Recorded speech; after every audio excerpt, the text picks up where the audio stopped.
Some spend a lifetime collecting wisdom, yet forget the simplest truth that wisdom was meant to be shared. Let me tell you the story of Anansi, the clever spider who tried to own all the world's knowledge and discovered the greatest truth through a child.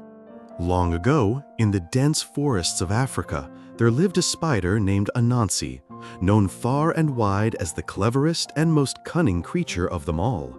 Anansi traveled the world, talking to creatures big and small, listening to village elders, and learning from every passerby.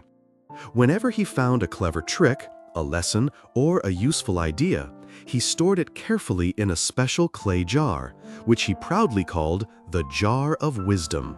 Day by day, the jar filled with bits of knowledge, tricks, insights, and old sayings. But instead of sharing it, Anansi thought to himself, "If I keep all wisdom to myself, I'll become the wisest being alive. No one will ever compare." So he decided to hide it, somewhere high, far beyond anyone's reach. Anansi climbed the tallest tree he could find, tying the jar to his belly, and began to climb. But something strange happened. The higher he climbed, the more awkward it became. The jar bumped against the trunk. It clanked and knocked and got in the way. Anansi slipped, stumbled, grumbled. "Why is this so difficult? It should be easy." At that moment, his young son stood at the base of the tree and laughed. "Papa, if the jar's getting in the way, why don't you carry it on your back instead?" Anansi froze. The idea was so simple, yet he, the one who carried all the world's wisdom, had not thought of it.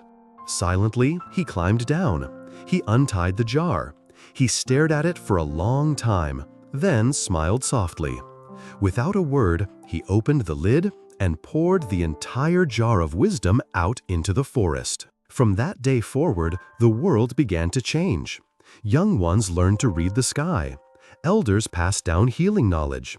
Birds taught migration paths, and even ants knew when the rains would come. And Anansi, the clever spider, finally understood the one lesson he had missed.